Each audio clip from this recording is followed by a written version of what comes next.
great to be with you live inside of the Delta Center tonight. I'm Brian Schnee. Thanks for joining us tonight at 7 o'clock as the Jazz tip it here in just a few minutes for the regular season opener here in downtown Salt Lake. A lot of things about this team that we'll see tonight when they take on the Memphis Grizzlies. Also a very exciting time for the Grizzlies because they've got one of the top players that played in college hoops last year. John Morant is back. So if you're a hoops fan, you'll probably want to pay attention to that game on SEG Plus tonight. And of course, talking sports later this evening with our very own crew here, including a wrap-up from the game with Mike Smith and Alema Harrington. You'll hear from them in just a few minutes. Time to bring in Kristen Kenny here.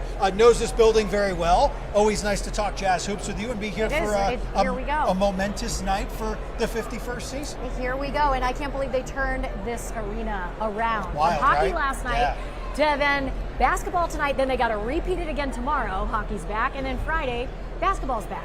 It's wild. It's crazy. Better figure out that court thing if they haven't already. They're a bunch of pros. They've got it figured out. They sent us that really cool time-lapse video to show the process of just how much work goes into that. So the crew here at Delta Center, Smith Entertainment Group, working really hard. Jazz basketball's back, though. It's it's different than when, obviously, no secret, Kristen Kenny was with the team.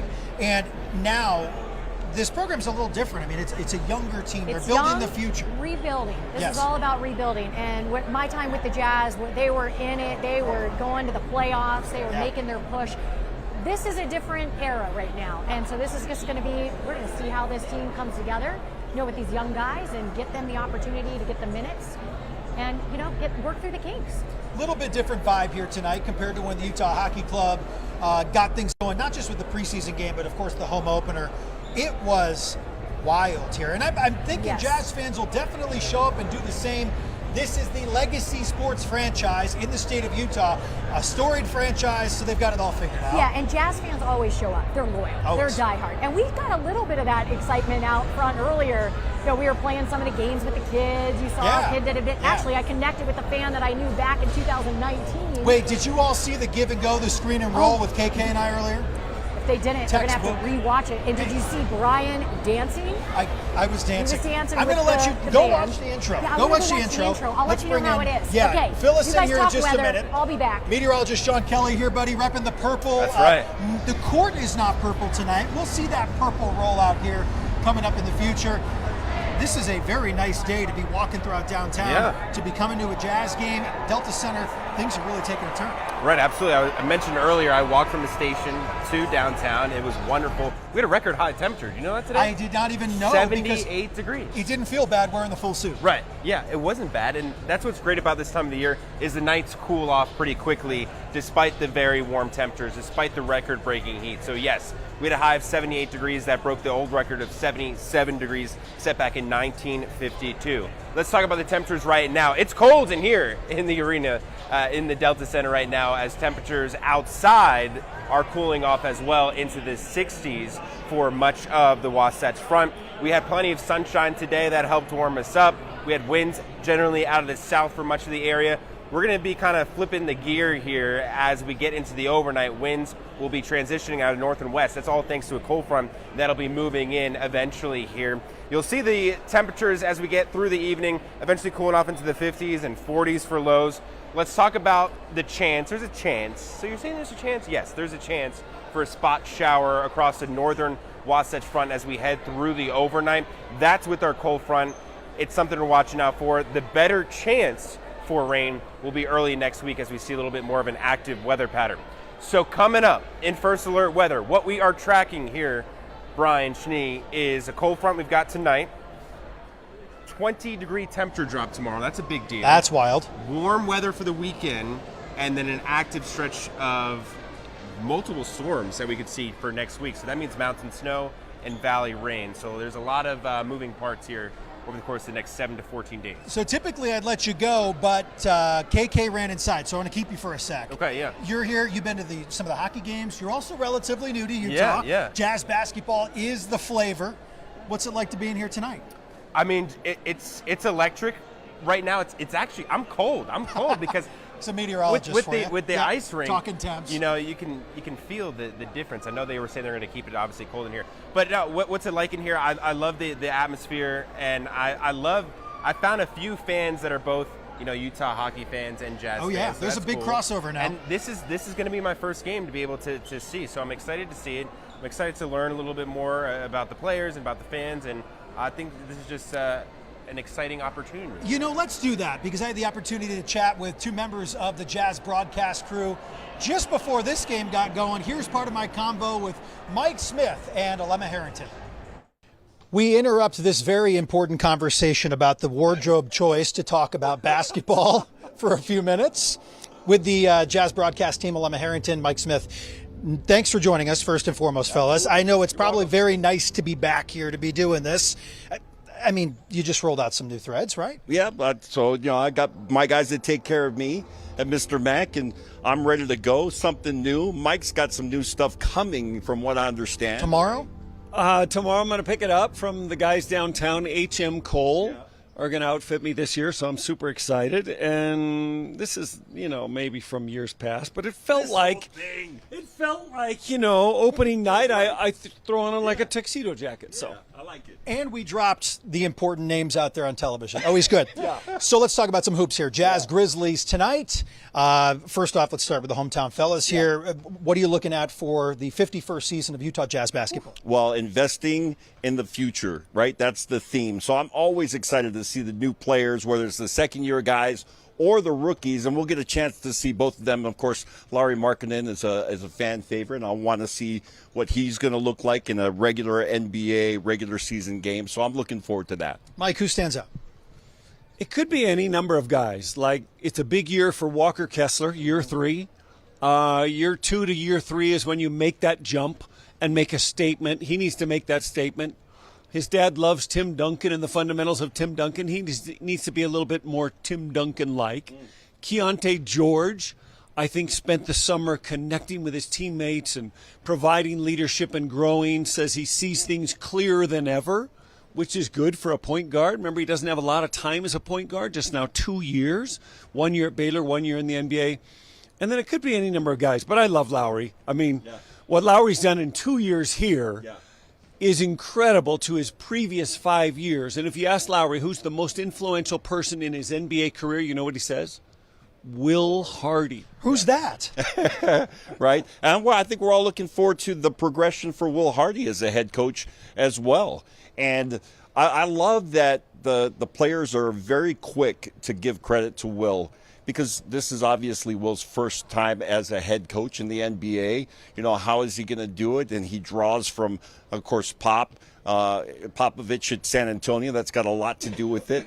And I love how he has coached these. You think, oh, he's a younger guy. How is he going to relate? He's related extremely well to these guys. And to your point about Keontae George, I'm looking forward. When I saw Keontae this year, when he returned from Finland and visiting Lauri, which was, I thought, a great thing that they did during the offseason, he just looks different. Like maturity-wise, physically, emotionally, in every way, he's matured. Now the Grizzlies in town. How's the matchup look on paper before you really see things go tonight? You know what's interesting about Memphis? 2 years ago when they were healthy, pre-Ja Morant suspensions and shoulder surgery, they were the second best team in the West.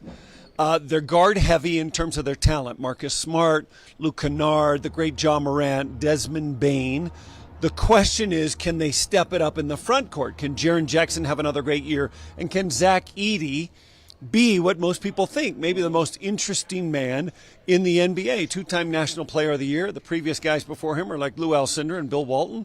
Like, they said he can't play in the NBA. Haven't you heard them talking about that? They have said that, so we'll see. Their big lack last year was their defense. They fell to like 26 in the league, but you could tell with Ja out. So it's going to be interesting. Preseason prognosticators have them anywhere from 6th, 7th, or 8th in the West, and then one has them like out of the playoffs. So it's a year of transition for them, maybe a year of redemption. We'll see. Ja Morant certainly will be must-see TV. Mm-hmm. All right, so much more to talk about. Got to let the game play itself out, but these two will be back with you tonight on Talkin' Sports to wrap things up. All right, they're just finishing up the team introduction out there with the iconic voice of Dan Roberts firing everyone up inside of the Bowl area, Delta Center. Keontae George, Colin Sexton, Taylor Hendricks, Lauri Markkanen, Walker Kessler, your starting five tonight. Kristen Kenny's in there checking it out. We'll talk with her on the other side. Be right back.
Welcome back inside Delta Center. Kristen Kenny, Brian Schnee with you here on Arc Salt Lake. Thanks for being with us tonight. They just kind of went through the entire team roster. They did. And the intro video. A lot of good purple notes in there. I mean, it's a pretty good crowd here tonight. Yeah, it is a pretty good crowd. I mean, look, Jazz fans, we were talking about this earlier, they're so loyal and diehard. And actually, there's not that much of a trickle over from hockey to Jazz, right? It's a completely separate demographic and audience. So you get a lot of these loyal Jazz fans out here, and it's good to see. But Brian, the best part of the home opener is the lineups and the tip-off as well. But that intro video, that's kind of the energy setter, right? It sets the energy, sets the stage. And it was pretty dark this time. It was cool. A lot of those purple tones, a little flash of lightning with the mountains behind and the glowing basketball. It was cool. I loved it. Tip-off underway, so the game is happening right now on KJazz, by the way, Channel 14. So, we've talked about this rebuild process, but it doesn't mean there's not a lot of household names still on this team. I mean, most people would know Larry Markkinen, Look but there's who's on my shirt. Lot to prove there. Right there, the flamethrower. Jordan Clarkson. You know, Walker Kessler in his third year, Keontae George coming back, Taylor Hendricks in the starting lineup tonight. There's a lot of things that Jazz fans should be looking for in terms of this program here. Tonight's a good indicator of what they really can do.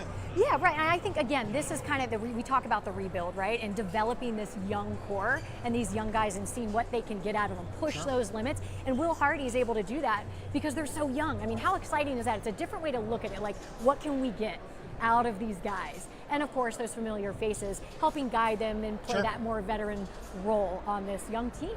Don't forget Keontae George, right? Yep. Colin Sexton. Sexton always very active in the community. Maybe you've seen him out and said hello. Let's say hello to one of our very young, Sean Kelly, back in purple. Thank you, Sean. Right, you got the Sean. assignment tonight, buddy. I know. It was, really nice to be outside, listening to some live music out there. I'm going to let you guys chat weather. Right now. Bye, KK. We'll see you in a minute. We'll see in a few. It was really nice outside. We were talking about it earlier, and then we're going to see some changes here in the days ahead. I have an audible to call on Yeah. you. Real quick before you go, a minute with Mark Powell from earlier today about the changeover that we've talked about here. Take a listen. We do have Sabrina Carpenter next Saturday, Okay. and she will want the temperature warmed up in the building. They will not. The artist does not like the stage to be cold, so we will have to warm it up a little bit for Sabrina. And Sabrina's the day after a jazz game, and then we have another concert the next night. So next week we have 6 events, 6 major events downtown. We have 2 hockey games, 2 jazz games, and then on Saturday and Sunday we have Sabrina Carpenter and Anna Gabrielle. When you heard about hockey, did you go up to Ryan Smith and say, Ryan, what the are you doing to me?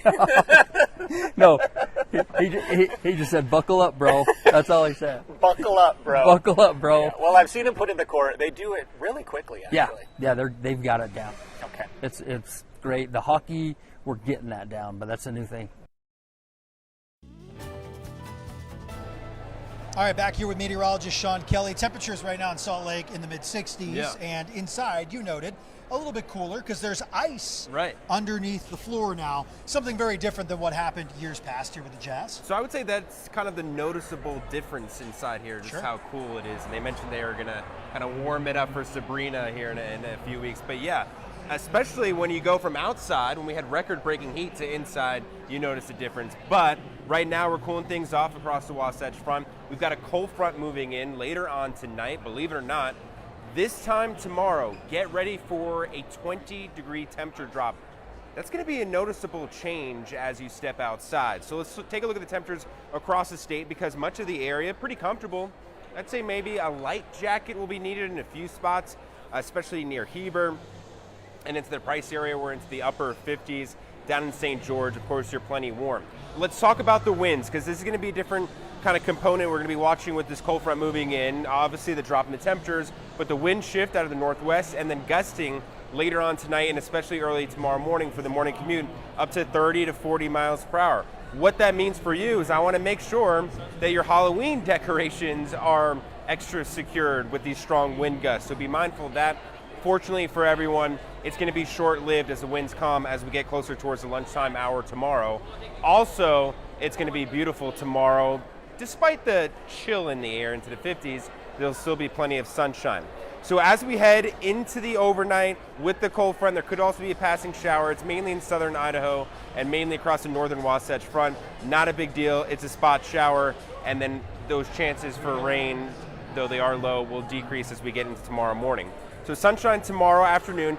Then as we get into the weekend, we start to warm things back up. We're back into the 70s. We've got some sunshine, a little bit cloudier though as we get into Sunday. And then all eyes will be on next week, as we could see maybe a series of storms pushing in across the state. These will also produce some colder temperatures and some dropping snow levels across much of the area. That means heavy mountain snow possible, valley rain, but also snow levels that could drop to the benches, maybe even the valley floor, seeing a few snowflakes mixed in, especially as we get into Tuesday. Tuesday is when we really feel the impacts of that cold front bringing some colder air, and then potentially also some freezing cold temperatures as we get into Wednesday. So we'll talk about that here in just a moment. The lows overnight dipping down into the 40s and 30s. Highs tomorrow only into the 50s, so 20 degrees difference. That week 2 forecast looking pretty chilly here. And yes, the first freeze of the season is upon us, likely to occur by Wednesday. That's a little bit actually later than normal, but still pretty close to our normal, which is right around October 19th when we typically see our first freeze of the season. So St. George, you're dealing with temperatures here kind of going up and down, mainly in the 80s though. I mean, you're unbothered by this cold front, beautiful weather, a little bit chillier by next week. And then along the Wasatch Front, we've got this roller coaster ride from the 50s to the 60s on Friday, heading into the weekend, 70s for highs. And then next week, we've got to deal with temperatures here going from the 50s and 40s, Brian. Next week, if you're a snow lover like myself, you want to look to the mountains, we could see some potential accumulating snow up into the mountains, especially Monday into Tuesday. Yeah, it's that time of year, right? That's right. The fluctuation of the season, a very confused state of Utah. Yeah. Something not confusing right now, an alley-oop in there and got the fans going. We'll come back here in just a moment to wrap things up live from Delta Center.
Welcome back. We're live here in downtown Salt Lake City for the Utah Jazz home opener, the season opener. Brian Schnee, Sean Kelly.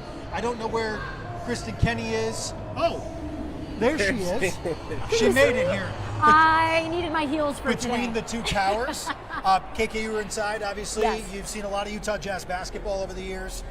This is just another step in their It in is, their another journey to step. raise a banner. They hope. Another step in the journey, and it'll be good to follow this team along and get Sure. to know some of the young guys and see how they build this program. Sean, inside Delta Center, hockey vibe versus basketball vibe. I mean, how it's- would you change it up a little? How would you describe It's it? a little bit more mellow. Yeah. This evening in comparison to Sean's a obviously party the, animal, by the, the the way. hockey So team. is Christy But Cooney, I mean, so- I got to get the crowd. I'm They trying to get the crowd expect moving. that you know? level like at a Yes. 1,000%. Yeah, it was interesting because we were outside talking about the difference between the first ever hockey game party and then Right. of course the season opener here. You got two very different music groups. You got two very different fan bases that are here. So it's interesting to see everyone kind of come and together this- and the crossover too. This shiny new object, right? Like the Utah Hockey Club. So, but here we are celebrating the 51st season for the Utah Jazz. So it's totally it's gonna be different. Very different. But we're excited. We're here for it. Next time, I'm bringing my heels. I'm too short. We were going to get you something to stand on, but there was nothing within reach.